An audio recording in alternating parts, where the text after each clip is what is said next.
Olá, meus irmãos, Deus os abençoe no precioso nome de nosso Senhor Jesus Cristo. Estamos aqui para ter comunhão ao redor da palavra, para crescermos na graça, crescermos no conhecimento, crescermos em fé. Fé é o poder de Deus para todo aquele que crê. Fé é a prova das coisas que você não vê. Fé não é esperança. Veja, fé não é uma coisa intelectual. Fé é a certeza das coisas que se esperam. E a fé vem por ouvir a palavra de Deus, a fé ancora sobre a rocha da palavra. Veja que Jesus Cristo, quando ele enfrentou o diabo em Mateus 4, ele não usou nenhum dos 9 dons de 1 Coríntios, muito embora ele tinha todos os dons, porque toda a plenitude nele habitava. Ele não teve por usurpação ser igual a Deus, ele poderia ter usado seus poderes maravilhosos, da divindade, da majestade, sua soberania. Ali estava uma criatura tentando o Criador. Imagina, a criatura tentando o Criador. Veja, Satanás nunca poderá chamar Deus de seu pai. Ele não é um filho, ele é uma criatura. Você já imaginou o vaso dizendo ao oleiro: por que me fizestes assim? Não tenho poder o oleiro para tomar o barro e fazer um vaso para honra e outro para desonra? Mas ali estava o mentiroso, o pai da mentira, o assassino, tentando Deus, a criatura enfrentando o Criador. Que absurdo, né? Mas quando Jesus o enfrentou para que nós pudéssemos aprender, para que nós pudéssemos operar, ele usou somente a palavra. A palavra derrotará Satanás em todos os seus terrenos: satanismo, mundanismo, a carnalidade e o pecado. Jesus venceu tudo. Veja, ninguém podia acusá-lo de pecado, tomando apenas a palavra. Ele sabia quem ele era. Ele era a palavra feita carne. Ele sabia o que a Bíblia dizia a respeito dele mesmo. Por isso que ele diz: para que se cumpra a Escritura. Para que se cumpra a Escritura. Por exemplo, ele disse: destruir esse templo em 3 dias eu o levanto. Porque estava lá no Salmo. Veja que ele não veria corrupção, que sua carne não apodreceria. E antes das 72 horas ele levantou, porque ele sabia o que a Bíblia dizia a respeito dele. E ele tinha fé no que a palavra dizia dele mesmo. Essa é a grande diferença e é onde nós temos que crescer, temos que conhecer quem nós somos. O que a palavra diz a nosso respeito. E depois ter fé naquilo que diz a palavra. Então, veja, um ponto muito importante dentro da Bíblia, e isso nós temos que amadurecer, veja, é para compreender por revelação, veja, o ofício de Deus como sacerdote, profeta, o Filho do Homem e Rei. Romano pregou uma grande mensagem intitulada O Rei Rejeitado. Veja, nós podemos ter isso por toda a Bíblia, mas especialmente no livro de Mateus. Em Mateus nós temos Jesus como rei e o rei rejeitado. Veja, Pilatos fez uma pequena plaquinha dizendo: este é o rei dos judeus. Os fariseus mandaram tirar. Pilatos disse: o que eu fiz está feito.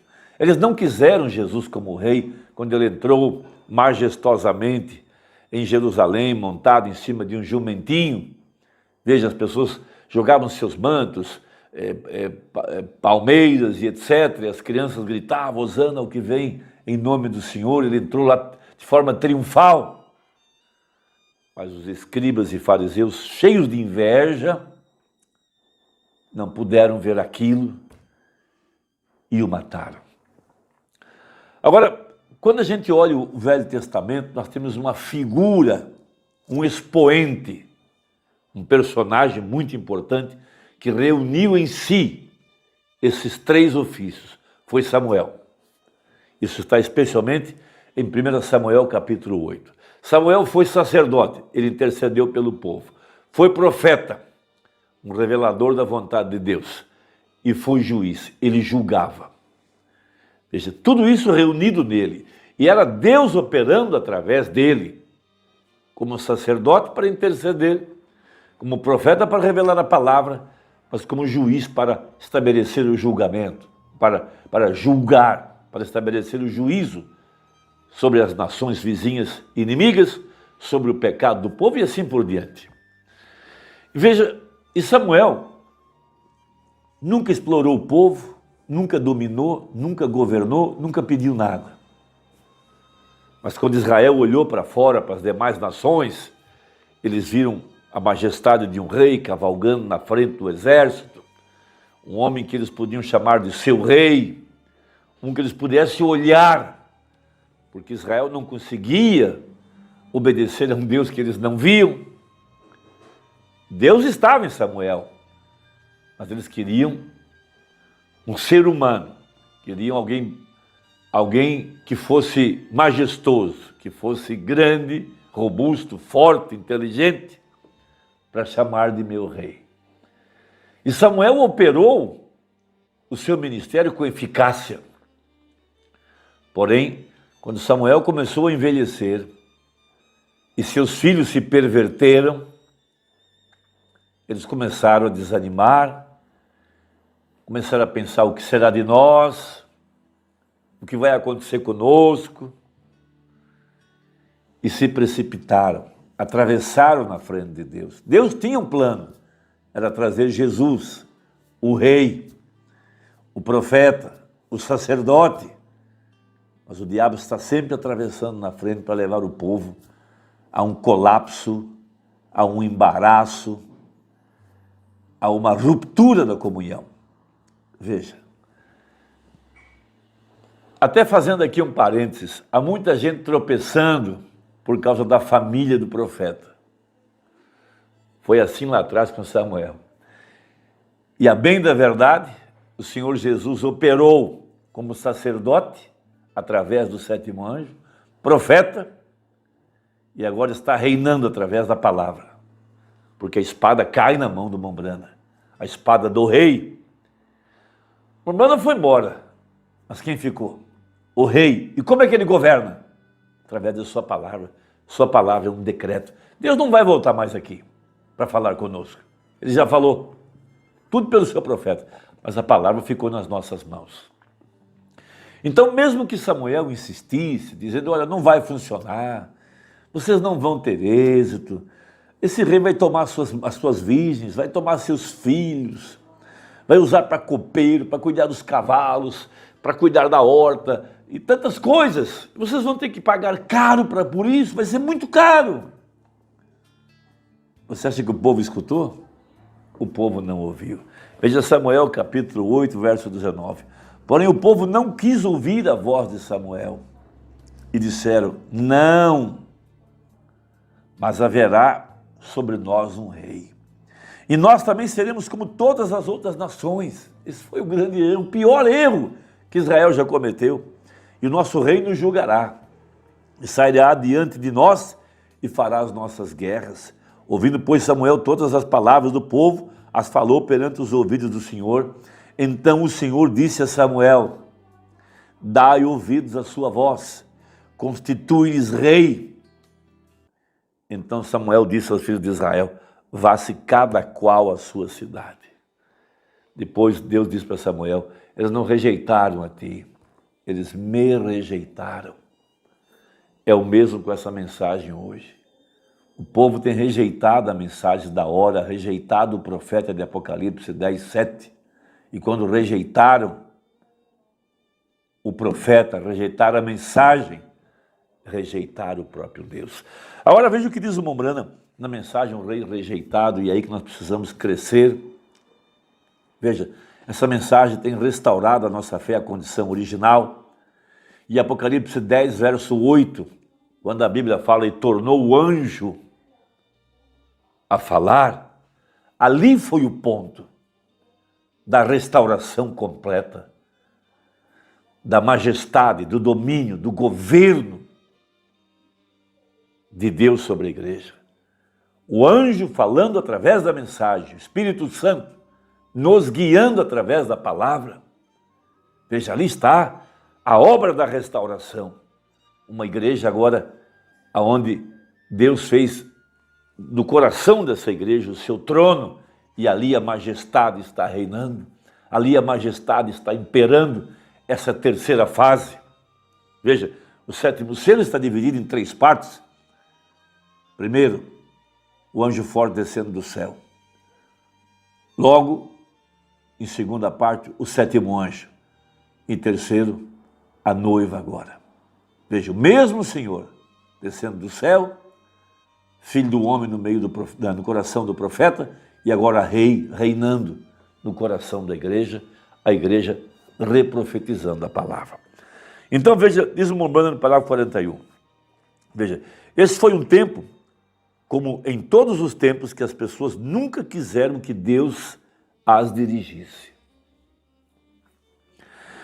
Elas querem liderança de seu próprio modo. Veja, e quando você for para casa, seria bom você ler ele todo. Foi durante o tempo do dia de Samuel, o homem de Deus, o profeta, e ele tinha sido um homem justo, um homem bom, honrado, de reputação, fiel e honesto com o povo, nunca os enganando e dizendo-lhes nada mais do que o puro, assim diz o Senhor. Mas as pessoas haviam chegado ao ponto de querer mudar esse programa. E hoje é o que estão tentando fazer com a mensagem. Haviam olhado para os filisteus e amalequitas, amorreus, heteus e outras nações do mundo, e viram que tinham reis que os regiam e os governavam e os guiavam e faziam suas batalhas e assim por diante. E pareceu ser que Israel quis seguir o padrão desses reis e desses povos.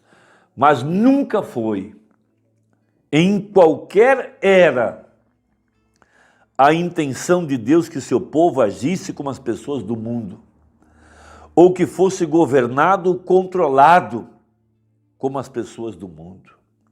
O povo de Deus, como sempre, um povo peculiar, um povo diferente, chamado para sair, separado e completamente diferente em sua ação e em seus modos, em sua maneira de viver, do que as outras pessoas do mundo têm. O seu apetite pelas coisas e toda a sua formação sempre têm sido opostos às coisas que as pessoas do mundo desejam. E o povo de Israel veio a Samuel e disse: agora estás envelhecendo, e teus filhos não seguem o mesmo caminho teu. O mesmo estão dizendo hoje do irmão Brana, usando escândalos no meio da família, usando cartas e usando coisas, até mesmo dos filhos do profeta. E eu pergunto, o que isso nos interessa? Nós não somos governados pela família Brana. Eu, pelo menos, não sou. Somos governados pelo assim diz o Senhor, governados por sua palavra. O nosso rei não é o William Brana, nem a família Brana. Nós não temos um pastor universal, um homem que quer ser o pastor da igreja universal. Nosso pastor é o Espírito Santo, através dessa mensagem. Essa que é a verdade. Porque eles não eram fiéis como Samuel e assim por diante. Eram subornadores e tiravam dinheiro. Você acha que isso é coincidência? E disseram: Samuel, seus filhos não são como tu, por isso queremos que vás encontrar um rei para nós, e o unjas e faça de nós um povo como o resto dos povos do mundo.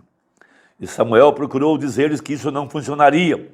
E ele disse: se assim fizerem, de repente vocês vão ficar sabendo que ele vai chamar todos os seus filhos das suas casas para torná-los soldados, para correrem na frente do seu carro de guerra, levar armaduras e lanças.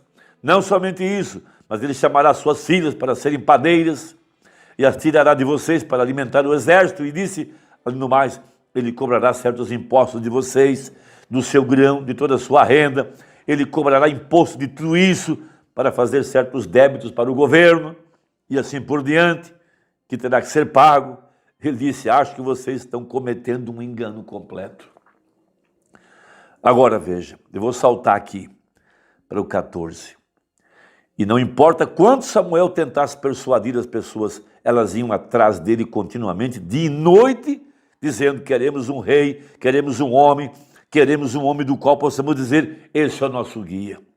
E essa nunca foi a vontade de Deus. Nunca foi a vontade de Deus, ou nunca será a vontade de Deus, que um homem governe outro. Deus governa o homem. Deus é nosso governante, o nosso rei. E é isso que ele quer estabelecer no nosso coração nessa hora, o seu reinado. Deus te abençoe, deixa aí o seu comentário e até a próxima, se Deus quiser, em nome de Jesus. Amém.